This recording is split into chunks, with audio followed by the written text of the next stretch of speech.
to the curve, where ideas take flight. Blending tech and... You ready? I'm never ready. Okay. Well, thank y'all for joining us on another edition of our podcast, The Learning Curve. My name is Benjamin, the coordinator of digital learning. With me, I have... I'm Carl Moan, digital learning specialist. And we have... Michael Pettit, digital learning specialist. Michelle Cooper, digital learning specialist. And today's a special episode.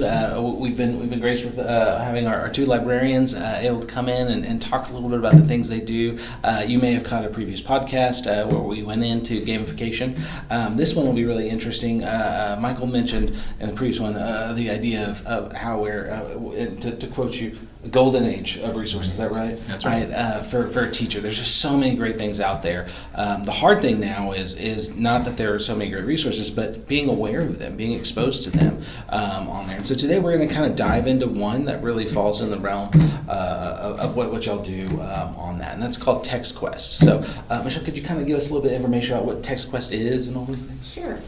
TextQuest is a group of resources that several years ago our state legislature and the Texas Library and Archives Commission came together to partially fund these resources like Gale, Britannica, Learn 360, National Geographic, so that all districts could, and all students could truly have those at their fingertips for research. So it's 29 cents a student, which is just an incredible price for all of these districts. So it makes it whether you're a small district or a big district, you can afford these resources, and it makes it more equitable. So our Texas legislature has been gracious enough to fund most of this for us every year.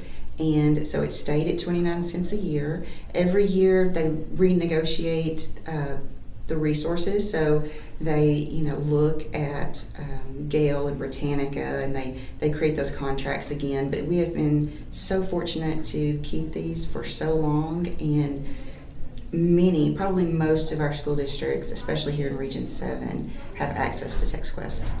Amazing. So what all does it do? You mentioned Gale, you mentioned Britannica. What do these resources do? How do teachers... This is a multi-part question here. Mm-hmm. How do teachers access it? How do their students access it? What's the big deal? Why is this such a great resource? It's a great resource because it can be accessed at school and at home. So it's available 24/7 for our students. They access it either through the TextQuest Navigator, and if they're accessing it through school, it recognizes their unique IP address, so they don't have to log in. When they go home, though, they'll be on their own internet, and so they just have a simple login. And it'll be the same login for everyone in the district, whether you're a teacher or student admin. So, there's free bookmarks, posters, anything on here to help get the word out about that. So one of the great things is that when you go home, there's all of these translation tools in every aspect or every resource within TextQuest. So when you go home, if your parents are maybe non-English speakers, that's not their primary language, you can translate it and share that with them, and then they also are helping with their child's education. And there's lots of books that can be translated, lots of research. There's all kinds of primary sources. So it's a neat resource that can be used at school or at home. And it also, most of it will be, you're able to drop those links in Google Classroom.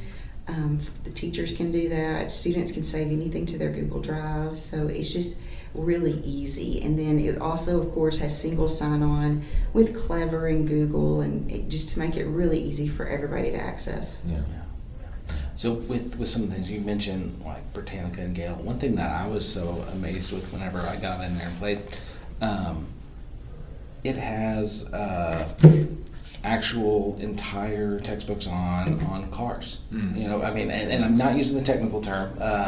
Textbook on cars is not the correct term. What would you call them? That's one of It's a Michael's- car textbook. Car textbook. Okay, gotcha. That's one of gotcha, Michael's favorite gotcha. resources. That's right. Yeah, That's right. I was just staggered that they have those. I mean, those are hundreds of dollars if you go buy that from the manufacturer. It's not just the little book in your dashboard. Like, it is actual, hey, this part is broken. These are the steps to fix it. This is the part you need. What are some other resources that are in there as well? That are, Where we like to start with TextQuest is picture in your library the old dusty reference section, which I loved. I've section. read world books before for fun. That puts me in a different category of person. But picture your world books from 1975 and your dictionaries and your thesauruses and your biographies and all that stuff. What TextQuest has done is taken all that and put it in one spot in really nice places, easy to search, easy to cite, easy to translate, as Michelle said, just a one-stop shop for this sort of research that any person would use a library for. That's where it started, and that was a great place to start, and if that was all it was, it would still be a great thing for a district to have. Because students still have to do research, they still need specific tools. For instance, there's one that's called Opposing Viewpoints, which shows you 20 articles for something and 20 articles against something. So think about a debate class, how much they could use that day one. And that's where it started, but what we've seen, even in the last few years, is that they're continually adding resources. They're continually opening up more avenues of, now we can talk about cars for a shop class, or now we can talk about an interactive periodic table for a science class. So we've seen it just grow and grow and grow into something that's pretty spectacular as a resource for students and teachers that we've seen a lot of districts have. And the number one thing we hear is we didn't know we had that. So we feel our job is to make sure we get it in front of them to see you have this tool that is a multi-tool.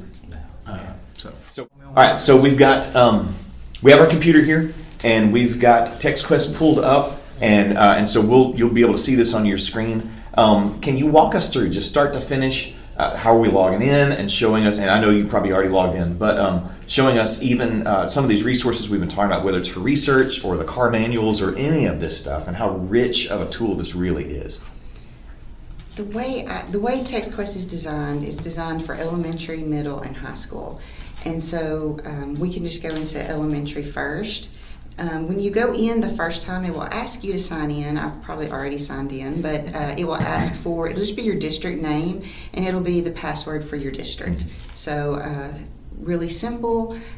Region 20 kind of handles TextQuest along with the Texas State Library and Archives Commission, and they're gracious enough to share with us all of the passwords and usernames for all the Region 7 schools, and so that way we can help navigate and troubleshoot for them. But the kids section went under a big overhaul probably last year to make it a little more user-friendly for the littles. And you can see it arranges resources by Spanish, magazines and journals. And so whatever subject you're looking for, if you're looking for full text ebooks, they're there, primary sources, learn videos, reading and literature. So it just really depends on what you're looking for. We can go into science and math and it will pull up everything for that. And you can see it's got Britannica, Learn 360, Gale, and teaching books. So it's really neat. They also have a NASA Kids Club for that level. So it's really easy for them to navigate. And these work the same as middle and high school. So this is something they can carry all of these skills with them throughout their education. So I'll just open up Britannica and it's going to have me log in now.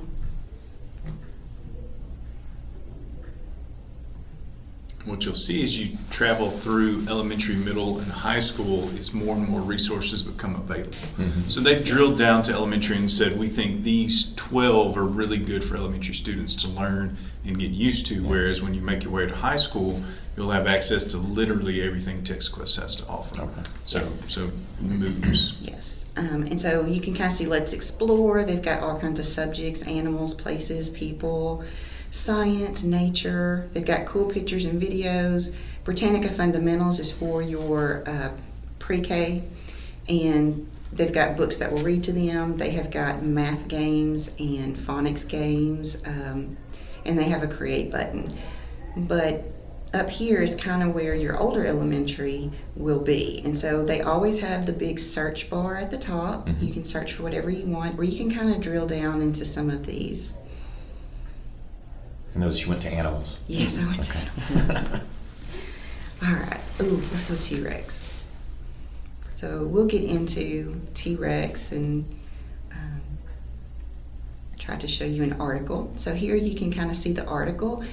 Really nice because it has your button over here to save it to your Google Drive or your OneNote, whatever or your Google Classroom. It also has your translation tool right here. You can increase, decrease the font size. So it has a lot of those accessibility features built into all of the resources. Any of the pictures you can use in any presentations that you want, so the kids feel free to use those, and it's a great way to talk to them about copyright and if you have access to use those, and you do because you're subscribing to TextQuest. My favorite feature is that you can just play this and it will actually read it to you. Was a giant, meat-eating dinosaur. Its name means king of the tyrant lizards. So, addition to all the pictures, you've got all of this too, and it's kind of, you can see how the text is kind of chunked with pictures for the littles because it's easier for them to do that. But yeah, this is Britannica. Gale is very similar to Britannica at this level. You've got Gale, Miss Humblebee's Academy, which offers a lot of songs and phonics. You've got National Geographic Kids, so all of the books in the National Geographic magazines we loved as kids are in here. That's right. And so you can search for anything you want. And what I love is instead of just bringing up the magazine or the book, it's going to bring you up to the exact page that topic is in. It's really wonderful. Teaching books is all about the books and resources to go with them, and you'll see that in middle school and high school as well. I have yet to put a book in there that teaching books didn't have some kind of resource. Author interview, it's really cool. And then NASA Kids Club is new this year, and this is games where they can learn about science. You can meet the astronauts on the space station. There's lots of pictures from NASA, and so this is just a really cool one. They've got some STEM activities in here. So this is a new one for us this year.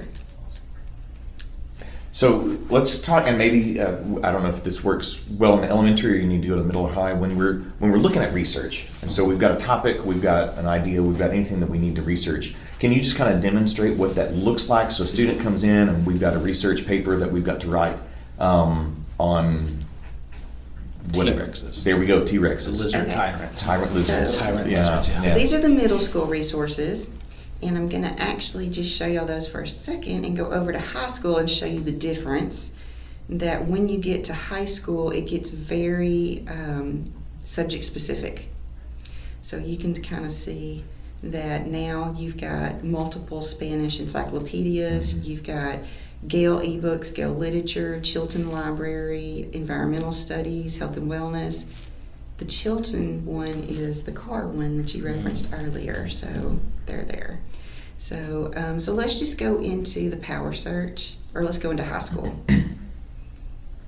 When she says games and searches and articles, a big selling point is this is all vetted. This is all within guidelines. This is all in one place, as opposed to going to multiple sides of the internet. This is a good place for a student to be, to look up these sort of things. So it's safe for them. Yeah, I would say. Yes, and while he mentioned that TextQuest has new content controls, so if you are the district admin for TextQuest in your district, you can go in and if you have something that doesn't align with your district vision and mission, you can just say, hey, my K through 5 can only see K through 5 resources, and so on and so forth, so that they're age appropriate for them. Right. So I just searched for dinosaurs, and we'll go into our first article here. You can see this kind of tells me all the different type of resources they have available here. So we'll just go into this one. And you can see Same features, just different for the high school. So they have got your translation tool right here. You can translate it. You can increase, decrease font size. It will read it to you. You also have your Google Drive and OneNote. You can email this article, you can download this article, or you can print it, however you want to. What I like to do is come in and make notes. So you come in and you just select some text, and then you get a pop-up box. That's really cool. And I can highlight this in yellow, and maybe I want to highlight this because it tells me what a paleontologist is.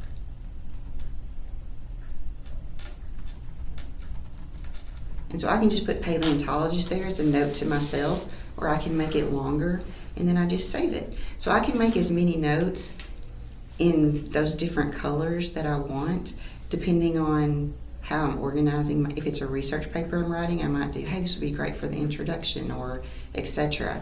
Or I've even had teachers come through here and say, we're going to use this. I want you to go pick out all the verbs here and highlight them in purple. Yeah. I want you to go pick out all the nouns and highlight them in yellow. So it's really useful for lots of things. And right up here at the top, you'll see now I have one highlight and note.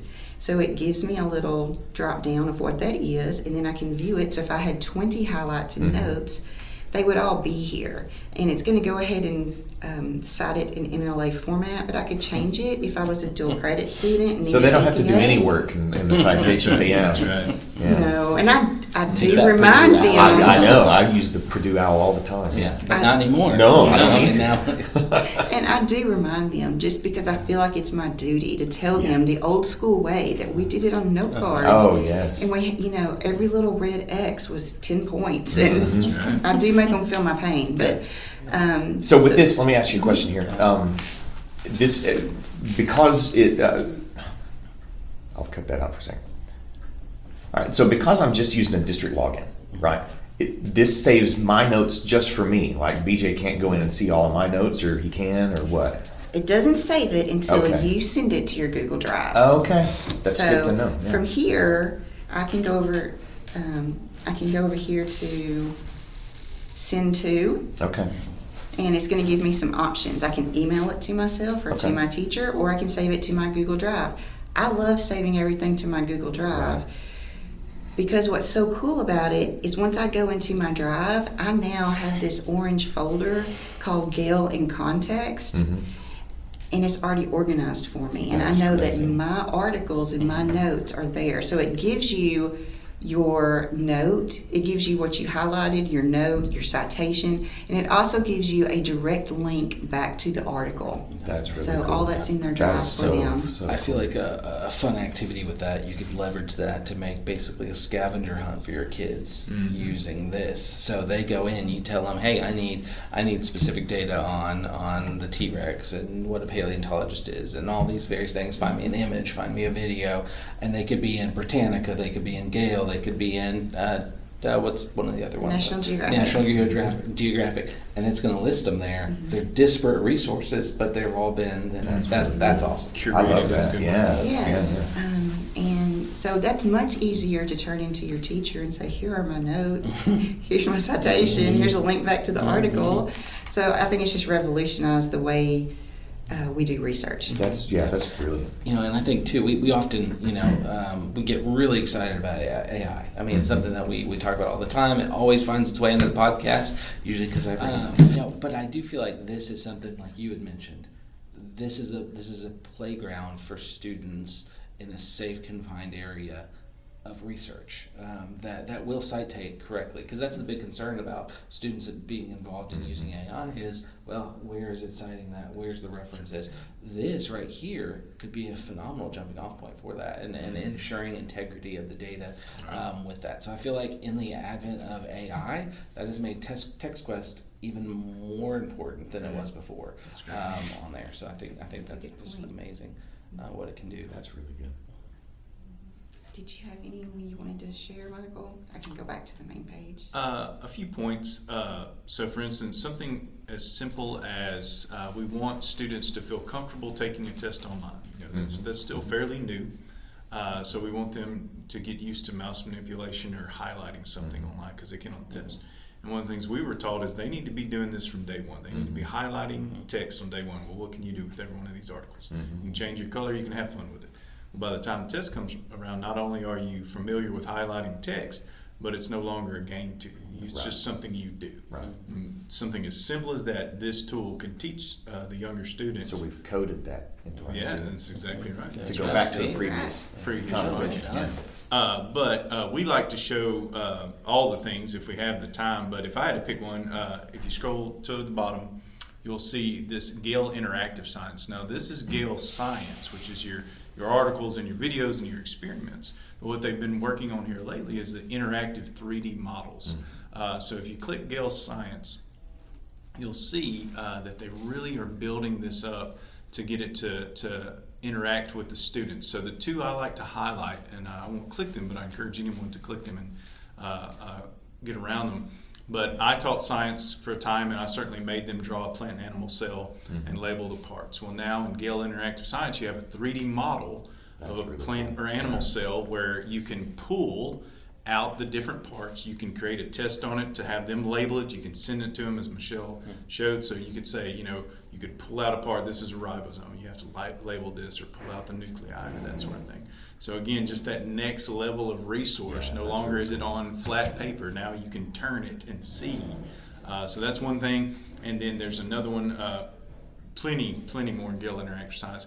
But the one I always get excited about is they have pre-built lessons on a periodic table. And it's 3D and it's interactive. So if you click hydrogen, it shows the atoms go to this. And then if you click one of the big boys at the bottom, it shows 400 protons come into it. And then you can take them away. And they have a myriad of lessons already built on an interactive 3D periodic table. So just to have that at your fingertips. Just think about how a science teacher could run with that. Oh, absolutely. So that's just in the one tab, Gale Interactive Science. Yeah. That's one tab among many there. So what's the first step? Because this is remarkable. And if I was back in a classroom, I mean, this is where I would just always send my students for research, because I love this. I didn't use it. We had it. I didn't use it because I didn't know I could. Or if I did get into it, it was like, wow, this is overwhelming. There's so many things.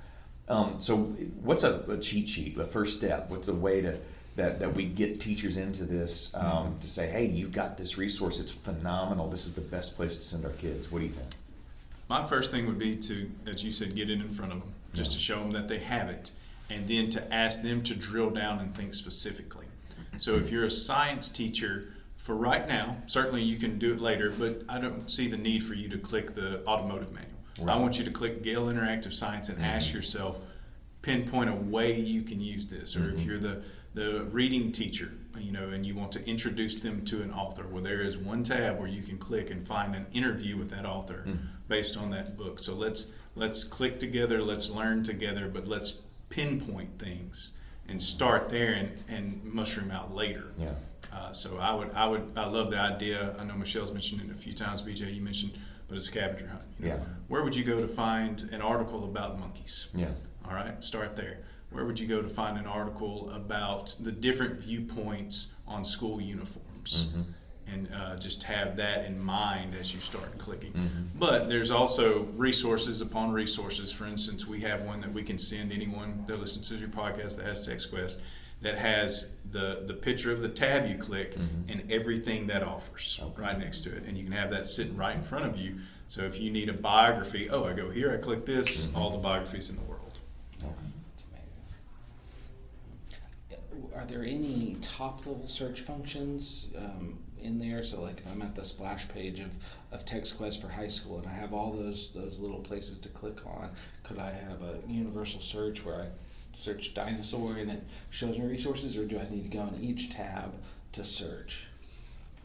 You would have to go into each tab. Yeah, and and search. that's Yes. understandable. So.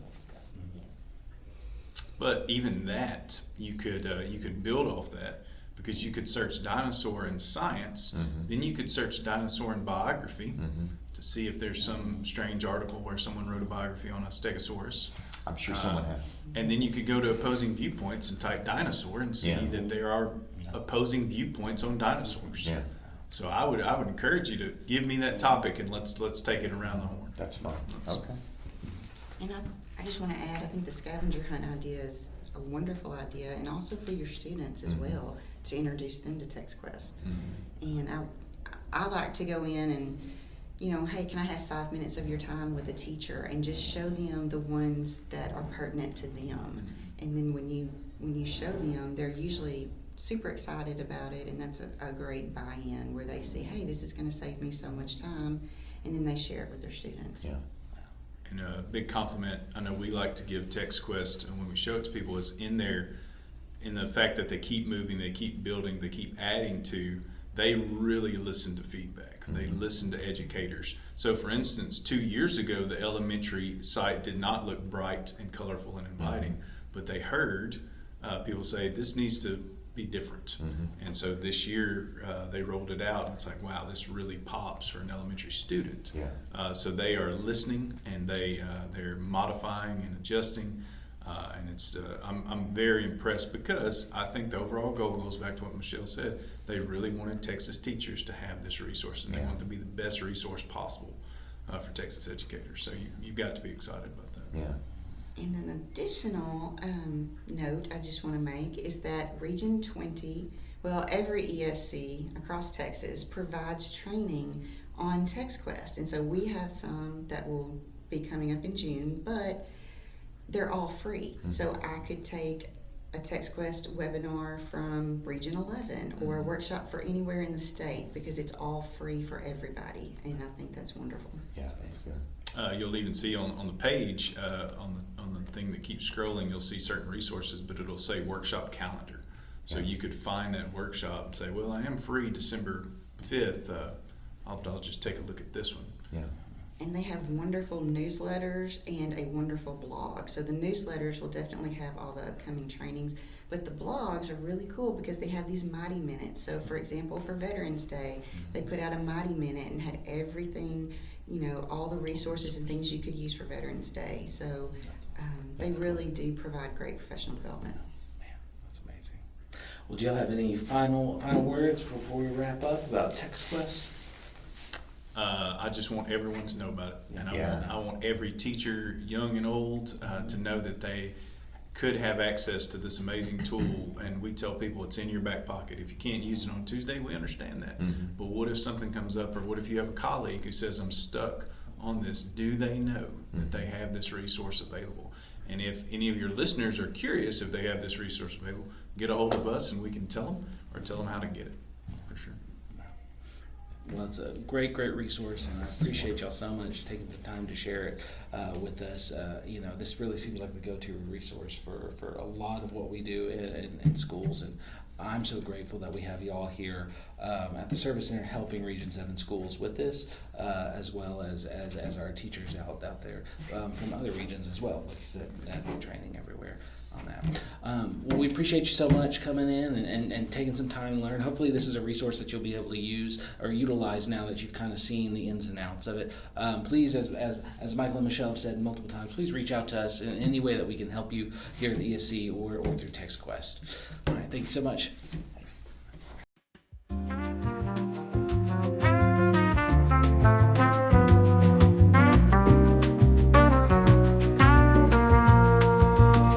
Welcome to the curve, where ideas take flight. Blending tech and teaching, sparking insight.